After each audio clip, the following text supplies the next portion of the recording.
May wisdom mga kaibigan, no? So pag halimbawa mayroong challenge sa family, no? Yung challenge sa family, masaya at sama-sama ang pamilya upang ito ay matugunan. So ibig sabihin niya na anumang challenge sa family, ibig sabihin united family, under the lordship of the Lord of Lords, under the kingship of the King of Kings, no? Pag mayroong wisdom, no? So ibig sabihin na napakahalaga talaga yung wisdom sa bawat isa sa atin. O kaya, ano ang source? Saan po natin makikita ang wisdom?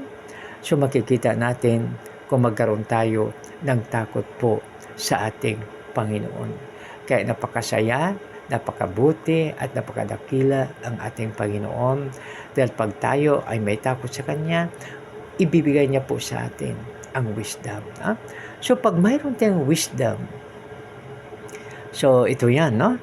Maliban na mapadali pag may wisdom tayo, palagi tayong masaya. No?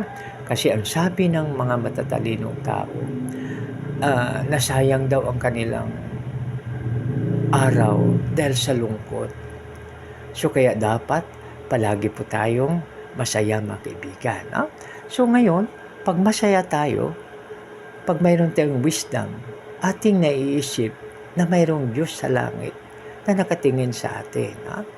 So, ibig sabihin pag may wisdom tayo, palagi po tayong masaya. No?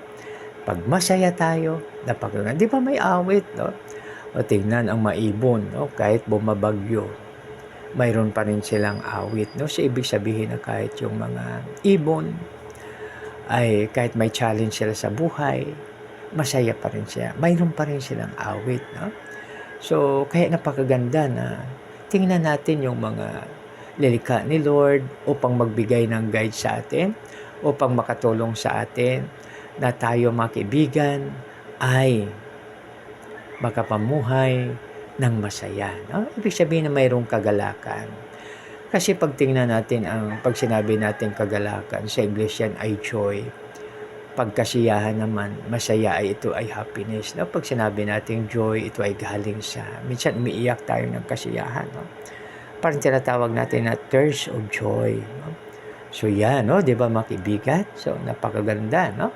Kasi pag tayo may wisdom, alam natin na pag tayo po ay na-stress, pag tayo po ay nagulumihanan, pag tayo po ay mamroblema, pag tayo mag-isip ng sobra, maepektuhan ang ating katawan. Ibig sabihin, maepektuhan ang ating kalusugan. Maepektuhan yung ating kahit digestive system natin. Digestive organ natin ay apektado pag tayo malungkot. No?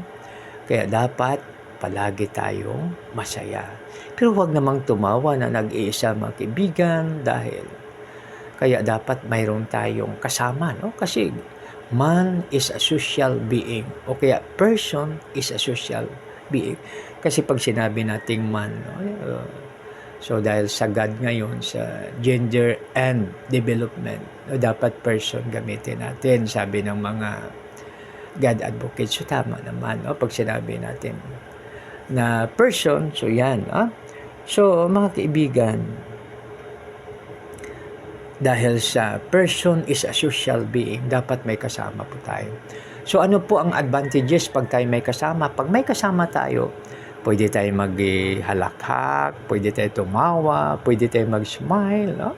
Kasi pag wala tayong kasama na tayo nag-smile, tayo nag-halakhak, tayo tumatawa, so medyo parang hindi pa acceptable sa atin. No? So balit minsan, sa katotohanan, minsan tayo po ay natatawa, no? Na tayo nag-iisa, no? So, ganun po talaga, no? So, napakaganda mga kaibigan pag ating tunghayan, pag ating alalahanin ang Word of God. No? So, person is a social being, no? So, dapat ay may kasama.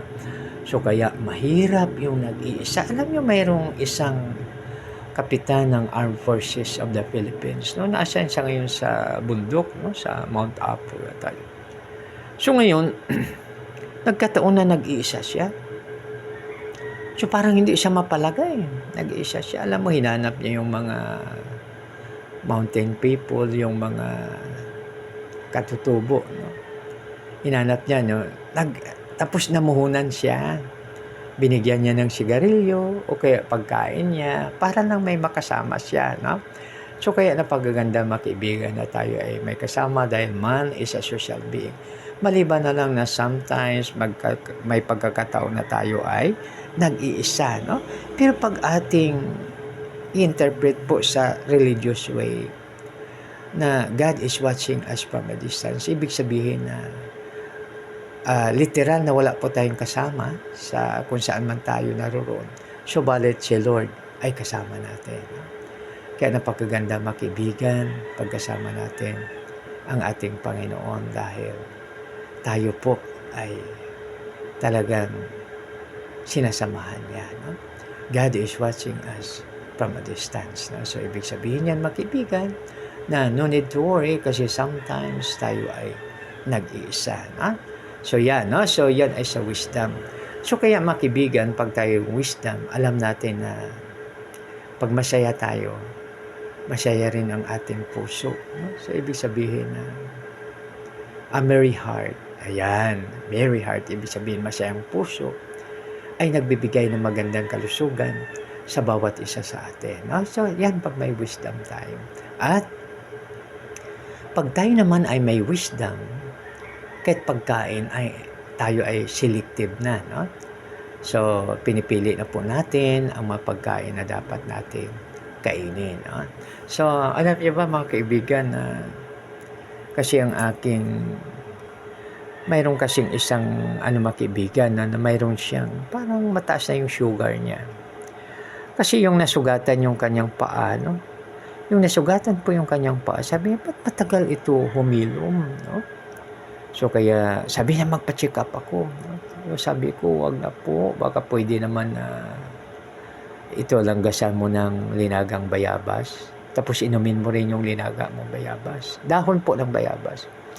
Upang ito mga kaibigan ay makatulong sa iyo. No? Tapos obserbahan mo. No? So ang ginawa niya po ay sinunod niya po. No? So naglaga siya ng dahon ng talbos ng bayabas. Ininom niya po ito at dinangga siya doon sa sugat sa kanyang paa. At tapos siya ninagyan niya pa ng iba. Tapos sabi ko ganito pa po, no? So, ngayon, sabi ko po ay basta hindi masyadong maalat, no? So, parang sa kuwan kasi laswa o kaya diningding sa Ilonggo po kasi laswa, diningding o kung ano pa man, iwan ko kung ano sa Tagalog po. So, ang ginawa niya po, ang tinuro ko po ay ganito, no? Sabi ko maglagay ka ng sibuyas, kamatis, loya, at saka konting bawang. Tapos ilaga mo po muna. Tapos pag kumulo na, okay, isabay mo yung lemongrass o kaya yung tanglad. Kasi maraming tanglad eh. Marami pong tanglad sa kanila.